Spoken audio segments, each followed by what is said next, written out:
Los periodistas. Los periodistas.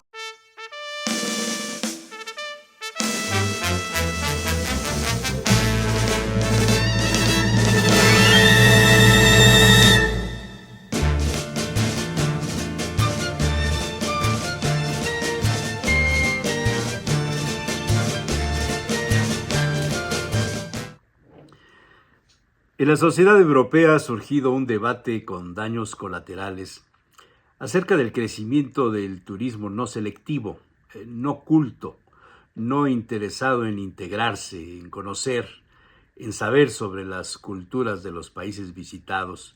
Lo identifican simplemente como turismo de masas. Muchos ejemplos han surgido en ciudades europeas emblemáticas, convertidas en verdaderos hitos turísticos como Venecia, Florencia, la misma París, Barcelona, Santorini, Dubrovnik, Croacia, algunos pueblos de Escocia y muchas otras. Ciudadanos conscientes del valor de sus ciudades presionan a los gobiernos municipales a poner orden en conceptos como cobro de impuesto al turismo, respeto a las costumbres, tradiciones y uso de la ciudad para los habitantes cotidianos y no dedicar áreas y reglamentos municipales en favor solo de los viajeros eventuales.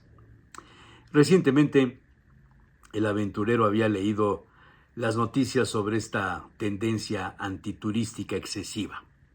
Turismofobia le llaman algunos y otros la interpretan realmente como una actitud xenófoba. Los ciudadanos quieren sus espacios para ellos en primer lugar y después para los turistas. Pero las tendencias en las últimas décadas han acomodado a la actividad turística por encima de muchos otros renglones de las economías locales. Los casos, por ejemplo, de los llamados Airbnb, cuartos bien adaptados sin pasar los controles oficiales como a un hotel o hostal, benefician a los turistas, pero afectan a los habitantes de una ciudad, pues los precios de las rentas se elevan. ¿Y la comida?, preguntó la amiga de Salacaín. Ese es otro asunto a destacar, respondió el aventurero. Las nuevas tendencias gastronómicas de las ciudades exitosas en asuntos de cocina se han sometido al cacicazgo de las mafias o a la dictadura del turismo. Salacaín estaba leyendo una novela, o más bien un ensayo, un assage, dirían los expertos, cuyo desencadenamiento pasaba por el tema del turismo. De ahí le surgieron preocupaciones en relación a su entorno de la ciudad de Puebla, un espacio próximo a cumplir 500 años y sujeto a la intervención de todo tipo en aras del turismo. Y Salacaín citó a Ilja Leonard Pfeiffer, un autor de los Países Bajos cuya novela, Gran Hotel Europa, comprada en 2021, le había cautivado. De alguna manera el escritor se había adelantado al grave problema del turismo de masas en su texto. Recordaba Salacaín un capítulo dedicado al momento cuando los antiguos dueños del Gran Hotel Europa no pueden sostener los gastos y lujos para los huéspedes, quienes vivían por largas o larguísimas temporadas y tenían atenciones especiales como la hora del desayuno, la comida y la cena, con la mesa preferida por el huésped y las tertulias organizadas para tal o cual tema. Se vestían para la ocasión.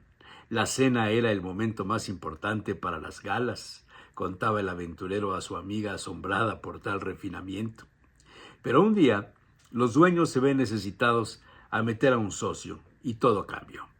El nuevo accionista mayoritario era de origen chino y sus primeras decisiones fueron en torno a la decoración y a limitar los privilegios de los huéspedes antiguos. No habría más concesiones ni preferencias, pues el turismo asiático empezaría a llegar. Y así, Ilja Leonard Pfeiffer va describiendo el asombro de los huéspedes antiguos al toparse en la escalera, el vestíbulo y las áreas comunes con personas en zapatillas deportivas, pantalones cortos y sentados en las mesas antes exclusivas, y por si fuera poco, apareció un buffet en el desayuno y desaparecieron las postales antiguas y los cuadros de poetas ilustres en la biblioteca. Y por supuesto, los asiáticos tomaban fotos de todo, del maître, del mayordomo, del recepcionista y de todos los objetos de arte del recinto. Los turistas irremediablemente destruyen con su presencia aquello que los atrae, escribió Ilya, y con mucha razón. Quizá así se entendería la actitud de las protestas publicitadas en YouTube sobre la turismofobia, donde los habitantes gritan a quienes beben y comen en una terraza de las Ramblas en Barcelona.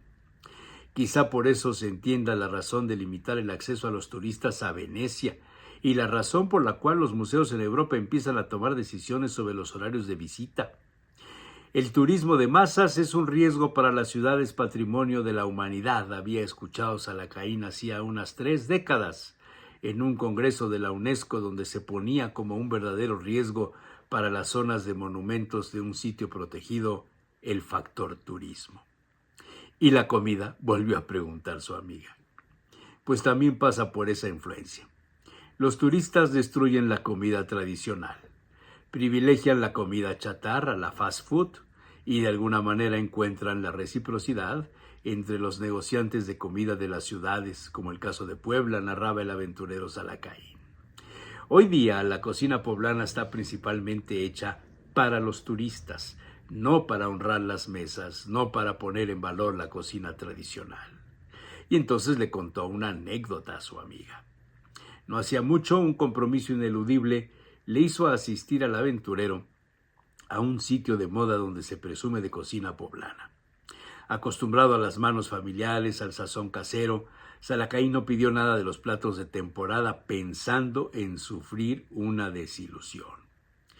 En una carta parecida a una carpeta de folletos había muchas ofertas, desde bebidas importadas y nacionales, espumosos y derivados del maguey y algunos cócteles, y se sugería el acompañamiento de comida con los líquidos.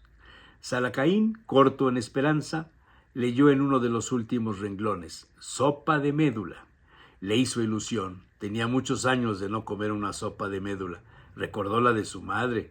La abuela no la hacía, pero su madre sí, y le daba un toque un poco picoso. La referencia para muchos poblanos de mediados del siglo pasado era la sopa de médula de Lencho Banquero, la lonchería muy famosa por la zona de San Agustín, y algunas otras fondas ya desaparecidas manejaban en su menú dominical la sopa de médula blanca o roja, pero la mejor era la de Lencho Vaquero. Pues bien, siguió contando el aventurero su visita al lugar de moda. Pidió la sopa y empezó a salivar recordando los sabores maternos. Por supuesto, la base de la sopa de médula era, para empezar, la médula, muy limpia, pero los condimentos ayudaban a comer algo verdaderamente sabroso. Su madre le ponía cebolla, epazote, el caldo de res si era posible, unos chiles chipotles, jitomates asados y algunos trucos familiares presentaban un plato seguido por una frase: huele que alimenta. Y en eso pensaba Salakain cuando el mesero le llevó un plato con una especie de jugo de jitomate calentado con la médula dentro. ¿Y el sazón?, preguntó el aventurero. El camarero le sugirió una salsa de habanero, una macha de cacahuate o una botellita de tabasco. Válgame Dios, dijo la amiga de Salakain, quien entendió perfectamente el ejemplo de cómo el turismo masivo arrastra también las costumbres de la cocina tradicional. Estaba claro, decía Salakain. En la Puebla de antes, las mejores enchiladas, el mejor mole, los mejores chiles en nogada, etc., se comían en las casas familiares. Se mantenían las tradiciones, pero la modernidad y la aparición de tantos establecimientos comerciales de comida presentan ofertas alejadas de la verdad de la cocina poblana. Y esto sin duda reforzaba sus ideas de los últimos años. Los poblanos debían volver a cocinar, como antes. Pero esa es otra historia.